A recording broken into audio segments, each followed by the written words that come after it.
Hello everyone, स्वागत है आप सभी का आर के study CTET point YouTube channel पर। आज के इस वीडियो में हम लोग एनसीईआरटी क्लास 4 का जो ईवीएस का बुक है उसी के सारे निचोड़ के बारे में अध्ययन करने वाले हैं।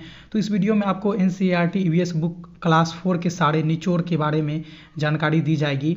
क्लास 4 का जो एनसीईआरटी का हमारा ईवीएस का बुक है उसके जितने भी प्रश्न बन सकते हैं, उस किताब से जितने भी प्रश्न बन सकते हैं, उस सभी को इस वीडियो में सम्मिलित किया गया है। तो मैं राजन कुमार रोशन स्वागत करता हूं आप सभी को अपने यूट्यूब चैनल आर के स्टडी सीटेट पॉइंट पर। चलिए वीडियो को स्टार्ट करते हैं और देखते हैं एनसीईआरटी क्लास 4 के ईवीएस बुक का निचोड़ के बारे में। सबसे पहले हम लोग बात करें उसके एक एक, जैसे कि स्टार्टिंग बुक से ही हम लोग लेते हैं और एंड तक जाएंगे। तो जैसे जैसे हम लोग का जो प्रश्न बनते आएगा हम लोग जो है इस वीडियो में वैसे वैसे पढ़ते जाएंगे। तो सबसे पहले उस किताब में आती है कि असम के बच्चे जो है स्कूल कैसे आते हैं। असम एक राज्य है जो भारत के एक राज्य है जहाँ बारिश बहुत ज़्यादा होती है, और बारिश बहुत ज़्यादा होती है तो बच्चों के स्कूल जाने में परेशानी होती है। तो वहाँ क्या होता है, देख सकते हैं आप इमेज में कि बारिश बहुत ज़्यादा होती है। तो उस दरमियान क्या होगा कि बच्चे को स्कूल जाने में जो दिक्कत होगी, इसके लिए वहाँ लकड़ी और रस्सी से बंधा एक पुल बना लेते हैं वहाँ के लोग, स्थानीय लोग। और वहाँ के बच्चे क्या है कि हाथ में किताब को लेकर के इस पुल की सहायता से पानी को आर पार करके अपने स्कूल तक पहुँच जाते हैं। तो असम के लोग इस प्रकार से, असम के बच्चे इस प्रकार से स्कूल में जाते हैं पढ़ाई करने के लिए। आगे देखें लद्दाख, लेह और लद्दाख ये एक ठंडा प्रदेश है। यहाँ बहुत ज़्यादा बारिश होती है और बर्फबारी भी होती है। तो इसमें क्या है, यहाँ के बच्चे कैसे स्कूल जाते हैं। तो यहाँ के लिए क्या होता है कि स्कूल पहुँचने के लिए बच्चों को क्या है कि रोज़ नदी को पार करना होता है। और नदी को जब पार करेंगे तो क्या होता है कि एक छोर से दूसरे छोर तक, जैसे कि आप इमेज में देखिएगा, ये रस्सी एक छोर से दूसरे छोर तक रस्सी से बांध दिया जाता है, मजबूत रस्सी से, और दोनों तरफ पत्थरों या फिर किसी पेड़ की सहायता से उसको बांध दिया जाता है। और जो एक झूला की तरह रहता है, इसको बोलते हैं ट्रॉली। और इसमें क्या है कि एक साथ जो बच्चे हैं, 4-5 बच्चे एक साथ इस ट्रॉली में बैठ जाते हैं और नदी को आसानी से पार करके अपने स्कूल तक पहुंच जाते हैं। ये दो यहाँ पर इसको अपने राज्य से जुड़े स्कूल कैसे जाते हैं बच्चे, इनसे जुड़े प्रश्न थे। ये बहुत इंपॉर्टेंट है, कई बार सीटेट में आए भी हैं और आगे भी आने की संभावना बनती है।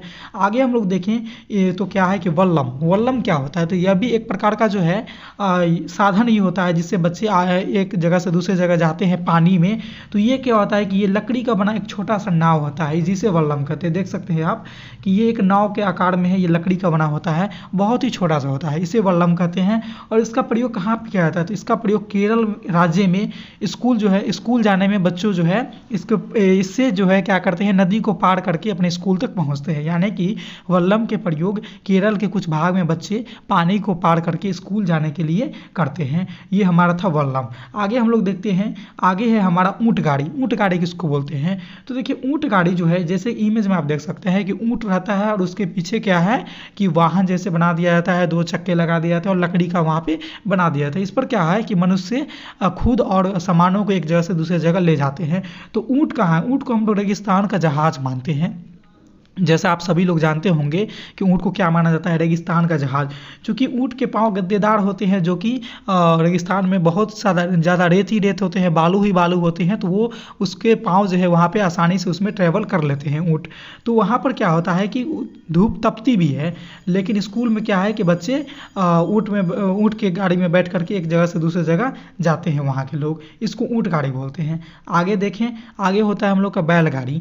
बैलगाड़ी क्या होता है, तो बैल ठीक उसी तरह से जैसे ऊँट गाड़ी थी उसी तरह से बैलगाड़ी भी होता है। यहाँ पर केवल क्या है कि ऊँट की जगह पे बैल रहते हैं, ठीक है। और यह जो है मैदानी इलाका, यानी कि समतल भाग जहाँ पर रहेगा, समतल कहने का मतलब हुआ कि जहाँ के ज़मीन जो है समतल रहेगी। ये समतल रहेगा, ये किस तरह का ऊर्ध्वाधर रहेगी, तो ये नहीं रहेगा, ये वक्र रेखा में ये जो है इस तरह का ज़मीन है। जहाँ पर ज़मीन जो है समतल रहेगी, वहाँ के लोग जो है, स्थानीय लोग, ये बैलगाड़ी का प्रयोग करते हैं सामानों को एक जगह से दूसरे जगह ले जाने के लिए, मनुष्यों को एक जगह से दूसरे जगह ले जाने के लिए। अगला आता है हम लोग का साधन में, वो होता है जुगाड़ गाड़ी। जुगाड़ गाड़ी क्या होता है, इसका भी जिक्र एनसीईआरटी के क्लास 4 के बुक में किया गया है। तो जुगाड़ गाड़ी क्या होता है, तो ठीक इसी तरह से क्या होता है कि इसमें भी पीछे लकड़ी का बना होता है, लेकिन आगे का जो भाग होता है यह किसी बाइक का यहाँ पे इंजन लगा दिया जाता है, और वहाँ पर आगे का पूरा पोर्शन जो है एकदम से मोटरसाइकिल बाइक की तरह रहता है। बस पीछे का भाग जो है लकड़ी का बना दिया जाता है, उसमें 2 चक्के लगा दिए जाते हैं। और यह जो है पेट्रोल या फिर डीजल पे चलने वाली वाले वाहन होते हैं। ठीक है, तो इसमें क्या है कि ईंधन की आवश्यकता पड़ती है और इससे भी लोग क्या है एक जगह से दूसरे जगह जाने में सहायता देती है। इस प्रकार के वाहन सामान को एक जगह से दूसरे ले जा सकते हैं, मनुष्य खुद भी जाते हैं। तो ये होता है हमारा जुगाड़ गाड़ी। आगे की ओर हम लोग चर्चा करेंगे। तो आगे जो हम लोग का आता है वह है पक्षी से रिलेटेड। आप सभी लोग को पता होगा या फिर नहीं जानते होंगे तो गौर कीजिएगा, आप पक्षी के कान को नहीं देख पाइएगा। पक्षी के पास कान आपको बाहर से दिखाई नहीं देगा। तो बात ये आती है कि पक्षी सुनते कैसे हैं। जब हम लोग उसको जो है डांटते हैं या फिर जोर से बोलते हैं तो पक्षी उड़ जाती है। तो फिर जब उसके कान दिखाई नहीं देते हैं तो फिर वो सुनते कैसे हैं, बातें ये आती है यहाँ पर। तो पक्षी के कान होते हैं, देखिए आप इमेज में पक्षी के कान होते हैं लेकिन बहुत छोटे होते हैं, केवल छिद्र होते हैं। मनुष्य के जैसे इस तरह का जो आकार रहता है कान का वो पक्षियों में नहीं पाया जाता है। जानवरों में जैसे इस तरह का रहता है बना हुआ तो वो जानवर में रहता है। तो ये भाग ये इस तरह की पक्षी में बनावट नहीं होती है। उसके जो पंख होते हैं छोटे छोटे गर्दन के पास, वहाँ पे छोटा सा यहाँ पे एक छिद्र होता है, वही जिससे पक्षी उसी से सुनते हैं। यानी कि पक्षी के कान होते हैं जो बाहर से दिखाई नहीं देते हैं। ठीक इसी तरह से क्या होता है मगरमच्छ में भी, छिपकली में भी छोटे छोटे कान दिखाई होते हैं लेकिन दिखाई नहीं देंगे। मगरमच्छ में भी छोटे छोटे कान की जगह पर छिद्र रहेंगे, उसके बाहर से कान नहीं होते हैं। छिपकली, मगरमच्छ और पक्षी तीनों में बाहरी कान की बनावट जो मनुष्य में जिस तरह की होती है, मान लीजिए इस तरह की, या फिर जानवरों में होती है, जैसे जानवर का ये सिर है तो इस तरह की जो बनावट होती है, इस तरह की बनावट नहीं होती है। सिर्फ उसके जगह पर क्या होता है कि छिद्र रहता है, उसी की सहायता से पक्षी, छिपकली और मगरमच्छ तीनों क्या है कि सुनते हैं। ठीक है, और एक यहाँ पर रोचक बात और आ गई कि जिन जानवरों के कारण यहाँ पर कारण ये कान होगा। ठीक है, जिन जानवरों के कान बाहर से दिखाई देते हैं तथा उनके शरीर पर बाल होते हैं वो बच्चे को जन्म देंगे। इसको आप हमेशा रट ही लीजिएगा, इससे प्रश्न आए हैं और आगे भी आने की संभावना बनती है कि वैसे जानवर जिसके कान जो है वो बाहर से दिखाई देंगे और उसके शरीर पे बाल होंगे वो जो है क्या करते हैं बच्चे को जन्म देते हैं। जैसे आप मनुष्य की बात कर ले तो बाहर से कान दिखाई देता है और शरीर पे छोटे छोटे बाल होते हैं जिसको हम लोग रुआ बोलते हैं, बहुत छोटे छोटे होंगे। जानवरों की तरह बड़े बड़े नहीं होंगे लेकिन हम लोग के शरीर पे भी, त्वचा पे भी बाल हैं। आप गौर कीजिए, अपने हाथ पे देखिए, पैर पे देखिए तो आपको भी बाल नजर आएंगे। तो क्या है कि मनुष्य बच्चे को जन्म देता है। ठीक उसी तरह से पक्षी के पास आ जाइए तो पक्षी का शरीर पे जो है बाल रहेगा। देखिए यहाँ पर शरीर पे बाल है लेकिन इसके बाहर से कान नहीं है। शर्त क्या बताया था कि जिन जानवरों के, ये जिन या फिर जिन सजीवों के बाहरी कान दिखाई दो और साथ ही साथ क्या है कि उसके शरीर पे बाल हो, वो देंगे बच्चे को जन्म। और जिनके पास नहीं रहेगा, इन दोनों चीज़ों में से किसी एक की एब्सेंट रहेगी, अनुपस्थिति रहेगी, तो वो क्या है कि अंडे जन्म देंगे, अंडे से बच्चे को जन्म देंगे। जैसे पक्षी वो डायरेक्ट बच्चे को जन्म नहीं देते हैं, वो अंडे देते हैं। मगरमच्छ अंडे देते हैं, क्यों? क्योंकि उसके बाहर के कान नहीं दिखाई देते हैं, इसके तो शरीर पर बाल भी नहीं होते हैं। जैसे गाय की बात कर ले, इसके बाहर से कान है और शरीर पर बाल भी है, तो ये क्या है कि बच्चे को जन्म देते हैं। तो ये एक रोचक बात है और इससे प्रश्न आते हैं, इसलिए इसको आप हमेशा याद रखेंगे। चलते हैं अगले पॉइंट की तरफ, देखते हैं क्या दिया है हम लोग को। हाथी से जुड़े तथ्य दिया है, ये बहुत इंपॉर्टेंट है और सीटेट का लगभग ईवीएस की आप चर्चा करें तो प्रीवियस ईयर की अगर बात कर लें तो देखेंगे, पाएंगे कि हर एक साल में एक न एक प्रश्न हाथी से आते हैं और किसी भी तरह के आ जाते हैं। इसलिए हाथी की पूरे बातों को हम लोग जो है जान लेते हैं कि हाथी में क्या क्या गुण, खासियत, विशेषताएं पाई जाती है। सबसे पहले बात करें तो हाथी क्या होता है कि एक बड़ा हाथी यानी कि वयस्क हाथी, जवान हाथी एक दिन में 100 किलोग्राम से ज़्यादा पत्ते और झाड़ियाँ खा लेते हैं। ठीक है, सबसे पहली बात यह है कि एक हाथी क्या है, बड़ा हाथी, बच्चे की बात नहीं हो रही है, वयस्क हाथी यानी जो मैच्योर हाथी है शारीरिक रूप से, वो क्या है कि एक दिन में 100 किलोग्राम से ज़्यादा पत्ते या फिर झाड़ियाँ खा लेता है। दूसरी बात यह है हाथी के बारे में कि हाथी एक दिन में बहुत कम आराम करता है, ना के बराबर। वो क्या करता है कि एक दिन में केवल 2 से 4 घंटा ही सोता है, बहुत कम आराम करता है। साधारण मनुष्य भी 6 से 7 घंटे आराम से औसतन सोते हैं, लेकिन हाथी क्या है कि उससे भी कम सोता है, सिर्फ 2 से 4 घंटा ही सोएगा हाथी एक दिन में। ये इसका एक रोचक बात है। आय की बात करें तो हाथी का अगला जो बात है वो ये है कि हाथी के झुंड में केवल हथनियाँ और उनके बच्चे ही रहते हैं। हाथी क्यों नहीं रहते हैं, यह आप सवाल ये आता है कि हाथी के झुंड में केवल हथनियाँ और उनके बच्चे ही रहते हैं, फिर हाथी क्यों नहीं रहते हैं? तो हाथी क्यों नहीं रहेंगे, देखिए कि जब हाथी जो है 14 से 15 साल का जब हो जाता है तो वह झुंड को छोड़ देता है और अकेले रहने लग जाता है। और हाथी के झुंड में क्या रहेगा, केवल हथनियाँ बच जाएंगे और 14 से 15 साल के जो बच्चे रहेंगे वो रहेंगे। तो 14 से 15 साल के बच्चे में हाथी और हथनियाँ दोनों आ सकते हैं, लेकिन हाथी मेल हाथी जैसे ही 14 से 15 साल की उम्र में आ जाएगा वो क्या है कि झुंड को त्याग देगा और खुद ही अकेले रहने लगेगा। इसीलिए बोला जाता है कि हाथी के झुंड में केवल हथनियाँ और उनके बच्चे ही रहते हैं, हाथी नहीं रहते। हाथी कब तक रहेंगे? जब तक कि वह 14 से 15 साल के बीच में रहेंगे। आगे की ओर हम लोग बात करें हाथी के बारे में तो ये है कि हाथी के झुंड में 10 से 12 हथनियाँ और उनके बच्चे रहते हैं। उसके भी लिमिट है एक कि हाथी के झुंड में क्या रहेंगे कि 10 से 12 हथनियाँ और उनके बच्चे ही रह सकते हैं। ऐसा नहीं है कि एक झुंड में 25, 30, 50 इतने हाथी हथनियाँ रह सकते हैं, ऐसा नहीं है। केवल 10 से 12 बच्चे रहेंगे, 10 से 12 हथनियाँ और हाथी के बच्चे दोनों मिला के रहेंगे, ठीक है। और जो सबसे बुजुर्ग हाथी रहेगी, हथनी रहेगी, सबसे बुजुर्ग उस ग्रुप की, उस झुंड की सबसे बुजुर्ग हथनियाँ रहेगी, वह क्या रहेगी कि उस झुंड की नेता होती है, जो जिसकी उम्र सबसे ज़्यादा रहेगी। सबसे उम्र में जो सबसे बड़ी रहेगी वह क्या रहेगी कि उस झुंड की नेता बन जाती है, यानी कि उसी के दिशा निर्देश पे झुंड का संचालन होगा, जो सबसे बुजुर्ग हथनियाँ रहेगी। तो ये सारे बात जो है, ये सारे बात हाथी से जुड़े हैं और इससे प्रश्न आए हैं, इसलिए सारे टॉपिक को आप हमेशा याद रखिएगा और आगे भी इससे प्रश्न आने की संभावना है। अगली बार जब सीटेट की एग्जाम होगी उसमें भी इससे प्रश्न आएंगे ही आएंगे, इसलिए इन सारी बातों को आप कंठस्थ कर लें। जहाँ कभी भी ना समझ में आए वीडियो को पॉज कर लें, बैक कर लें, फिर से चीज़ों को समझें, तब जाकर के आगे बढ़ें। लेकिन कोशिश यह करें कि सारे कंसेप्ट जो है आप क्लियर कर लें, ठीक है। आगे चलते हैं। आगे आता है हमारा खेजड़ी। खेजड़ी एक पेड़ का नाम है। यह रेगिस्तान में पाया जाता है, यानी कि हम लोग का राजस्थान वाले जो एरिया है जहाँ रेत ही रेत होते हैं वहाँ पाया जाता है। ये खेजड़ी पेड़ है, देख सकते हैं आप इमेज में। इसके धरातल पर देखिए केवल बालू ही बालू नज़र आ रहा है। यहाँ पर देखिए ये केवल बालू ही बालू नज़र आ रहा है ये वाला पोर्शन पे, और ये पेड़ है। इस पेड़ की खासियत क्या है कि चूँकि ये रेगिस्तान में है तो इस पेड़ की क्या है कि जल की आवश्यकता कम होगी, यानी कि पानी की आवश्यकता इस पेड़ को कम पड़ती है। और यह जो पेड़ है इसकी एक और ख़ास बात है कि इसकी छाल जो होती है, पेड़ की छाल, इससे दवा बनाई जाती है। और इस पेड़ की जो लकड़ी होती है इसमें कभी कीड़ा भी नहीं लगता है। ये दो चीज़ें इस पेड़ की खास बात है, इसीलिए शायद एनसीईआरटी ने अपने बुक में इस बातों को डाला है कि इस पेड़ की छाल में से दवाई बनाई जाती है और इस पेड़ के लकड़ी में कभी भी कीड़ा नहीं लगता है, ठीक है। तो ये फर्नीचर के लिए उपयोग में भी लाया जाता होगा शायद। और इसकी एक और ख़ास बात यह है कि इस पेड़ की जो फलियाँ होती है उसका जो उपयोग करते हैं लोग किस चीज़ में, तो सब्जी के रूप में। और इस पेड़ की फलियाँ से क्या करते हैं कि सब्जी भी बनाई जाती है। यही खेजड़ी नामक पेड़ था, इससे विशेषताएँ थी। इससे प्रश्न काफ़ी कम बार आए हैं, तो हो सकता है अगली बार इससे आने की संभावना ज़्यादा बढ़ जाए। आगे की ओर हम लोग बात करें तो अगला जो हम लोग का टॉपिक है वो इस तरह से आएगा कि RTE अधिनियम 2009, RTE एक्ट, ठीक है, 2009। ये क्या बताता है कि 6 से 14 वर्ष के बच्चे, जो जिसकी उम्र क्या है कि 6 से 14 वर्ष के बीच के जो बच्चे हैं उसको मुफ्त में और अनिवार्य शिक्षा का अधिकार है, यानी कि उसको शिक्षा भी दिया जाएगा और शिक्षा लेने का हक भी है। और कैसा शिक्षा दिया जाएगा, तो वो भी शिक्षा मुफ्त में दिया जाएगा, यानी कि फ्री शिक्षा।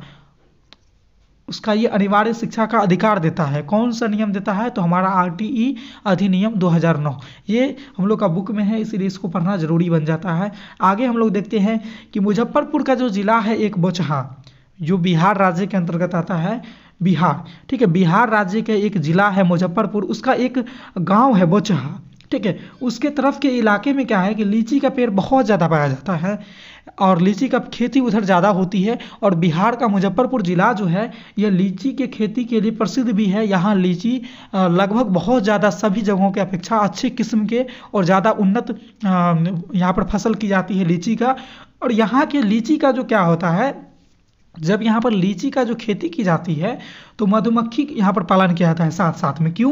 क्योंकि मधुमक्खी जो होता है वह लीची के फूल को ढूंढता है और लीची के फूल जो है मधुमक्खी को लुभाते हैं। इसीलिए यहाँ के लोग क्या हैं कि मधुमक्खी का पालन करते हैं। कहाँ के लोग? तो बिहार के मुजफ्फरपुर ज़िले के लोग। उधर का एक बोचहा गाँव है जिसका हम लोग का जिक्र दिया गया है NCERT क्लास 4 के EVS बुक में, और इसका जो चैप्टर का नाम है सुनीता कुशवाहा करके है। तो सुनीता कुशवाहा के बारे में अगर पूछा जाए कि वो कहाँ की रहने वाली थी, तो सुनीता कुशवाहा जो है वह बिहार के मुजफ्फरपुर जिला के बोचहा गांव में रहने वाली थी। और इसी के ऊपर, इसी के दैनिक जीवन से रिलेटेड जो है मधुमक्खी पालन का एक चैप्टर दिया गया है हम लोग की NCERT क्लास 4 की EVS बुक में।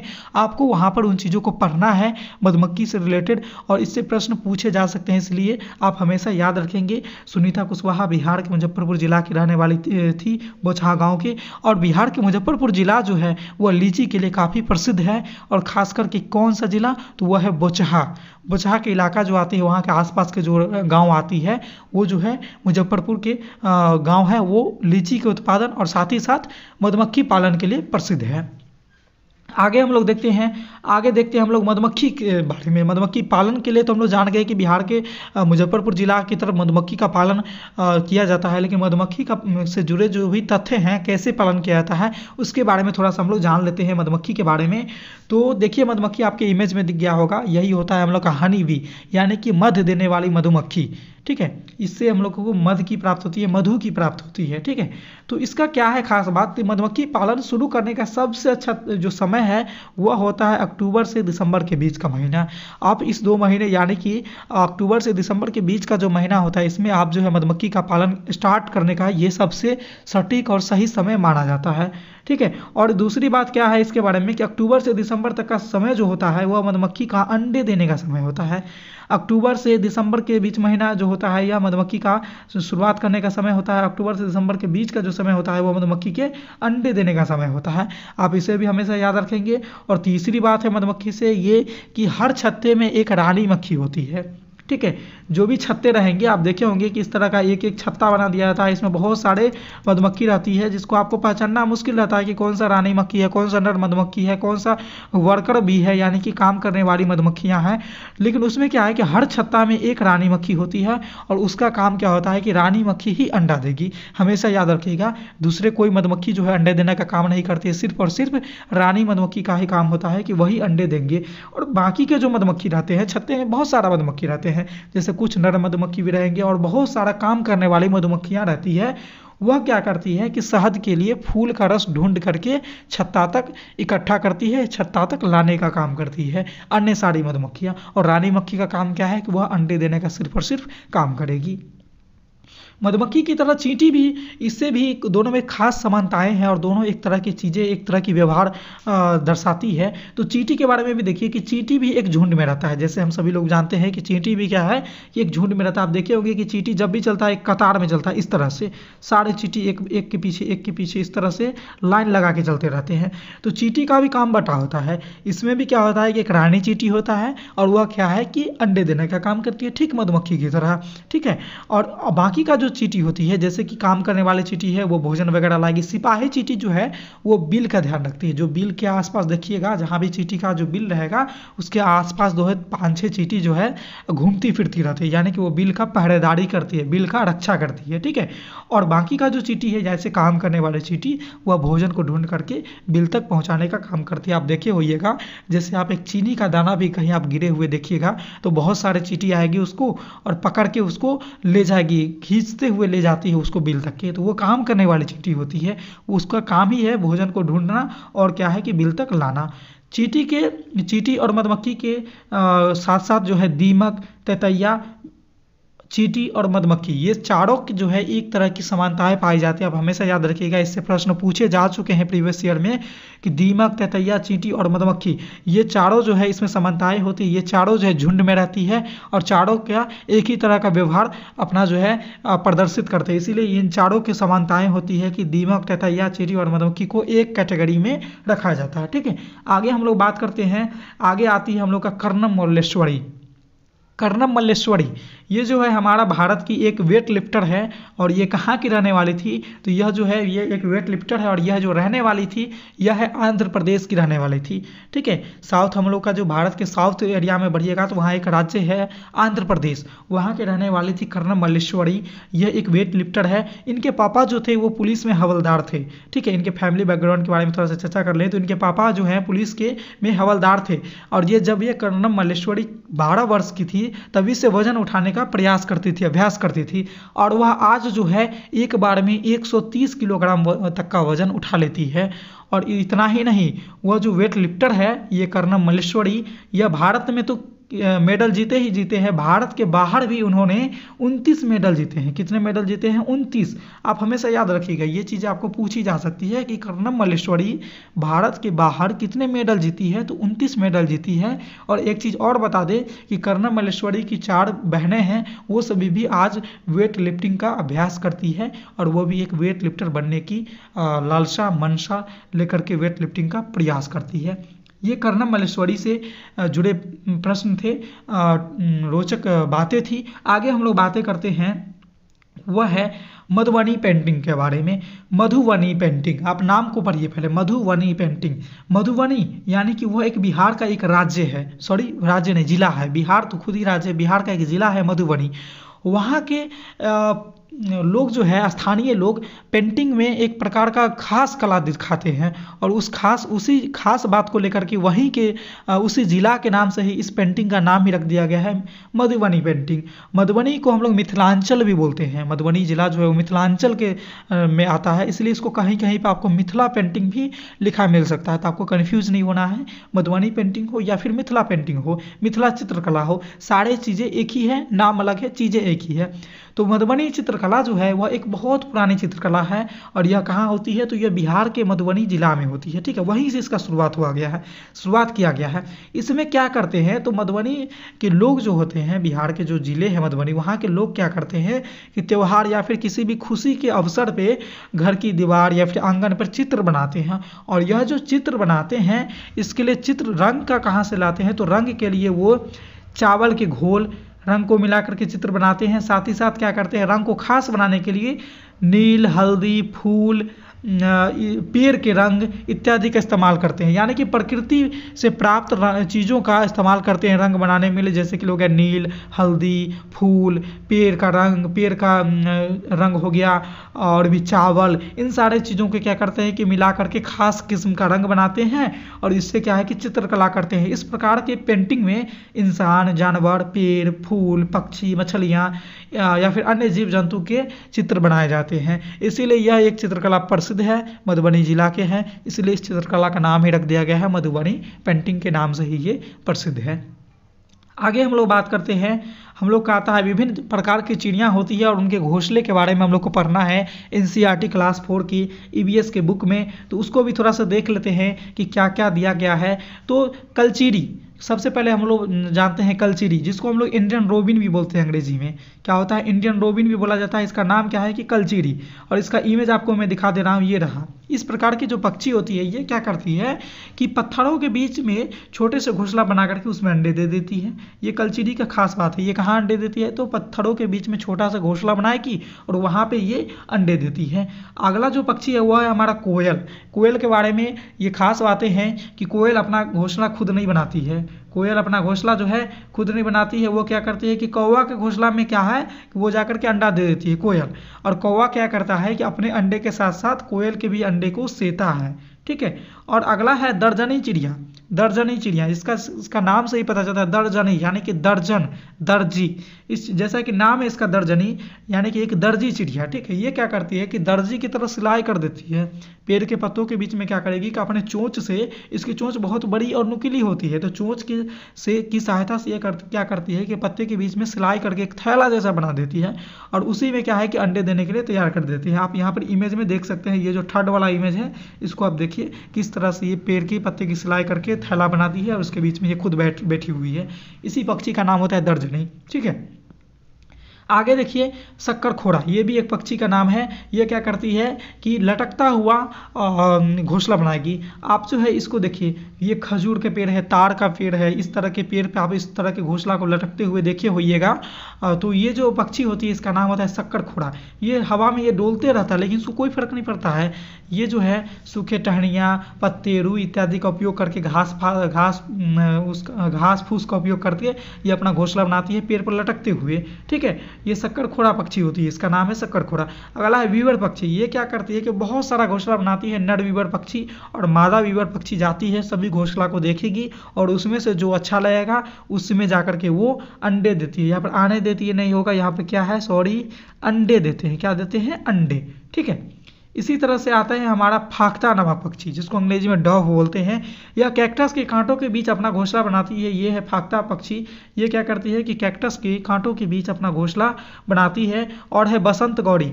बसंत गौड़ी क्या करती है कि पेड़ के तनों पर अपना घोंसला बना करके वहाँ पर अंडा देती है। बसंत गौड़ी का क्या खास बात है कि ये किसी भी पेड़ के तने पर घोंसला बनाती है और वहाँ पर अंडा देती है। ठीक है, अब आगे बात करते हैं रेगिस्तानी ओक के बारे में। रेगिस्तानी ओक क्या होता है? यह एक प्रकार का पेड़ होता है और यह पाया कहाँ जाता है तो ऑस्ट्रेलिया में पाया जाता है। ठीक है, इसका नाम है रेगिस्तानी ओक। और इस पेड़ की लंबाई जो है लगभग हमारे क्लास की दीवार के बराबर होती है, यानी कि 3 से 4 मीटर की होती है, 11 से 12 फीट की होती है। ठीक है, इसकी लंबाई क्या रहेगी? 3 से 4 मीटर की रहेगी, 10 से 12 फीट की रहेगी और हमारे क्लास की लंबाई के दीवार की लंबाई के बराबर रहती है। ठीक है, यह पेड़ की खास बात क्या है कि इस पेड़ में जो पत्तियां हैं बहुत ही कम होती है और इसका तना बहुत ज़्यादा मोटा होता है। और जब कभी भी यहाँ के इसकी जड़, एक चीज़ और है कि इस पेड़ की जो जड़ होती है तब तक ज़मीन के नीचे बढ़ती रहती है जब तक कि उसे पानी की प्राप्ति न हो जाए, और वहाँ से वो पानी लेकर के क्या करती है कि तना में अब्जॉर्ब करती है इस पेड़ की जड़ें।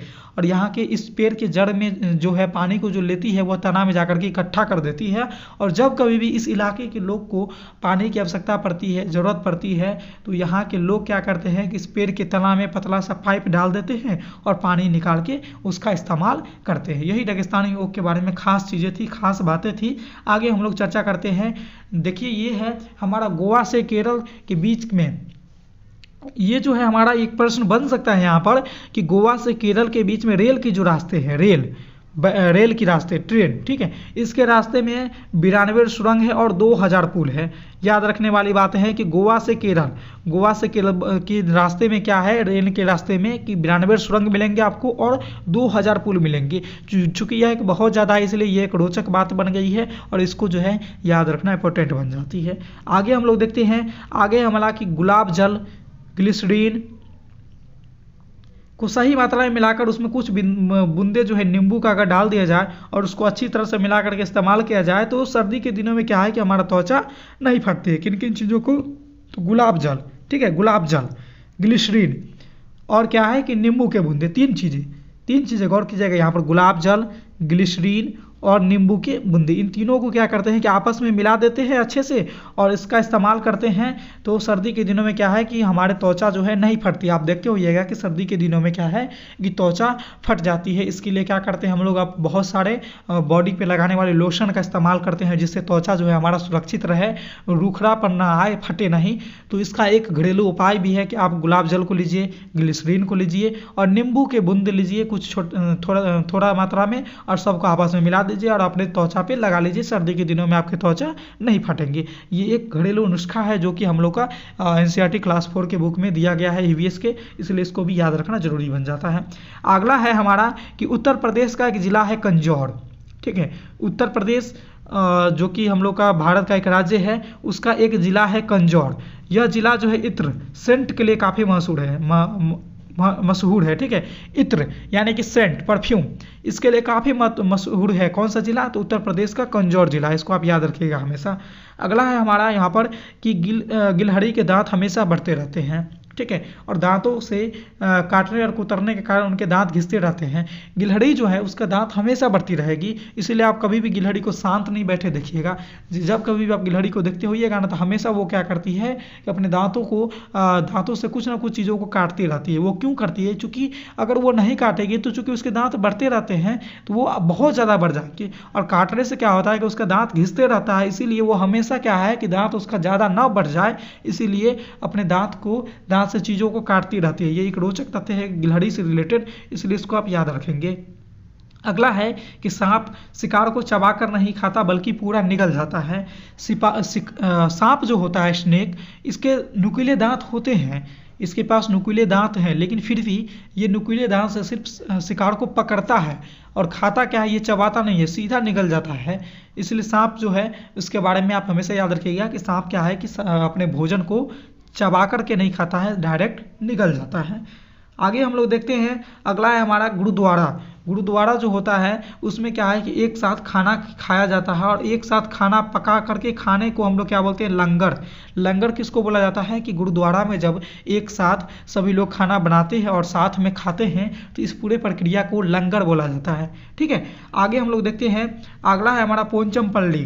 पोंचमपल्ली जो है एक जगह का नाम है जो कि भारत के तेलंगाना में स्थित है राज्य में, और यहाँ का लोग क्या करते हैं कि बुनकर का कार्य करते हैं, यानी बुनाई का, साड़ी का बुनाई करेंगे, शॉल का बुनाई करेंगे, मतलब कि बुनकर का काम करते हैं, किसी भी चीज़ का बुन करके हाथ से बनाने का काम करते हैं। कहाँ के लोग, पोंचमपल्ली, जो कि तेलंगाना के राज्य में स्थित है, भारत के तेलंगाना राज्य में एक जगह है पोंचमपल्ली, वहीं के लोग। ठीक है, आगे की लोग हम लोग चर्चा करें, कुल्लू की शॉल।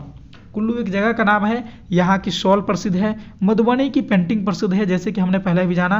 असम राज्य की सिल्क प्रसिद्ध है, और कश्मीर की कढ़ाई प्रसिद्ध है। कहते हैं ना कि ये कश्मीरी कढ़ाई है, आप साड़ी पे देखते होइएगा, शॉल पे देखते होइएगा, कहता है ना कि ये कश्मीरी कढ़ाई इस पर किया गया है। तो कश्मीरी कढ़ाई जो किया गया है, चूँकि कश्मीर जो है वहाँ की कढ़ाई सबसे प्रसिद्ध है भारत में। कुल्लू जो है, कुल्लू मनाली, वहाँ की क्या होती है कि कुल्लू, वहाँ की शॉल प्रसिद्ध है। मधुबनी की क्या होती है, पेंटिंग प्रसिद्ध है। असम की सिल्क, सिल्क साड़ी जो होती है, सिल्क एक रेशम का कीड़ा होता है, सॉरी, सिल्क जो है एक प्रकार का वस्त्र का कैटेगरी है। ठीक है, और वह जो है सिल्क, वह एक कीड़ा से प्राप्त किया जाता है। ठीक है, तो सिल्क जो है वह असम राज्य में सबसे ज़्यादा होता है। असम राज्य जो है सिल्क के लिए प्रसिद्ध है। कश्मीर राज्य जो है वो कढ़ाई के लिए प्रसिद्ध है। तो ये चारों चीज़ों का आप याद रखिएगा, कुल्लू की शॉल, मधुबनी की पेंटिंग, असम की सिल्क और कश्मीरी की कढ़ाई काफ़ी प्रसिद्ध है। आपको ये प्रश्न पूछे भी जा सकते हैं आने वाले एग्जाम में। आगे हम लोग देखें तो रेगिस्तानी इलाका में बारिश नहीं होता है, इसीलिए वहाँ पानी का बहुत अभाव होता है। आप सभी लोग जानते हैं रेगिस्तान करने का मतलब गर्म रेगिस्तान। वहाँ जैसे कि हम लोग का राजस्थान वाले एरिया है, तो वहाँ बारिश बहुत कम होती है, इसलिए वहाँ पानी का अभाव रहता है। लेकिन जहाँ रेतीले ज़मीन के नीचे तेल बहुत होता है, तो इसीलिए यहाँ पानी से सस्ता पेट्रोल होता है। खास करके ये बातें की जा रही है अबू धाबी की। अबू धाबी जो है वो हमारा सऊदी अरब, UAE।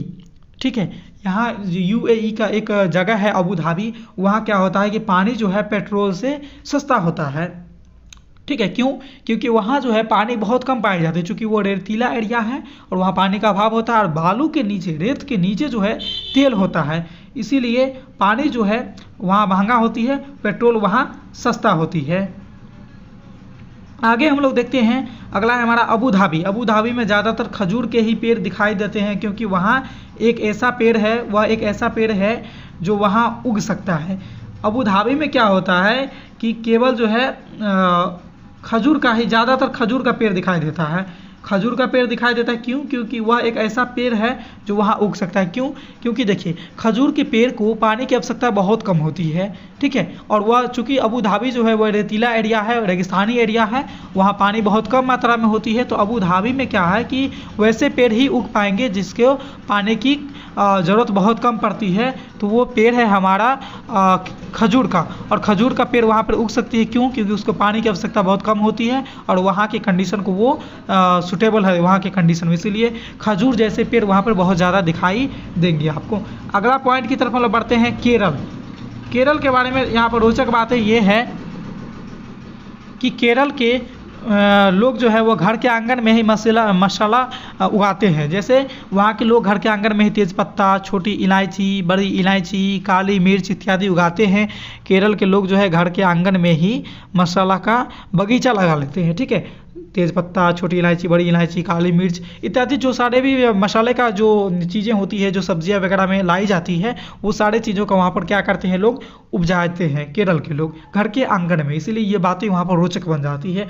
तो आज हम लोगों ने क्लास 4 NCERT क्लास 4 का जो है NCERT क्लास 4 का EVS के सारे जितने भी नोट्स बन सकते थे EVS बुक से, क्लास 4 के बुक से, सारे प्रश्न को हम लोगों ने किया, सारे टॉपिक को हम लोगों ने बारीकी से फोकस किया। मैं उम्मीद करता हूं कि ये चीज़ें आपको सीटेट के एग्जाम में यहाँ से 5 नंबर का प्रश्न आपको दे करके जाएंगे। बाकी का जो 10 नंबर का प्रश्न बचते हैं वो आपको क्लास 3 के बुक, क्लास 5 के बुक, यानी कि NCERT class 3, class 4, class class 5 के बुक से आपको टोटल 15 नंबर के प्रश्न आएंगे ईवीएस के एग्जाम में, ईवीएस के सब्जेक्ट में। तो क्या है कि आपको यहाँ पर इस वीडियो से आपको 5-6 नंबर का प्रश्न आपको मिल जाएंगे। बाकी का जो क्लास 3 का अगर आपने वीडियो नहीं देखा है, क्लास 5 का आपने वीडियो नहीं देखा है, तो इस वीडियो के डिस्क्रिप्शन में आपको जो है उन दोनों वीडियो का लिंक मैंने डाल दिया हूँ, आप वहाँ से आप उसको देख सकते हैं और आप उन दोनों क्लास के भी बुक को यहाँ पर पढ़ सकते हैं।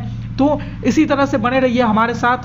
RKR स्टडी सीटेट पॉइंट इस चैनल का नाम है जहाँ पे आप देख रहे हैं, तो इस चैनल पे आप बने रहिएगा। आपको जो है सीटेट से रिलेटेड बहुत सारे वीडियो मिलती रहेगी, इसी तरह से आपको रोचक बातें मिलती रहेगी जो कि आपको सीटेट के एग्जाम के लिए काफ़ी महत्वपूर्ण। वॉचिंग माई वीडियो, इसी तरह से वीडियो को देखते रहिए। मिलते हैं फिर अगले वीडियो में अगले टॉपिक के साथ, अगले सीटेट, DLED, BEd और फिर जो भी इंडिया में टेट एग्जाम होती है उसके नए टॉपिक के साथ मिलते हैं। तब तक के लिए देखते रहिए हमारे channel RKR study CTET point को।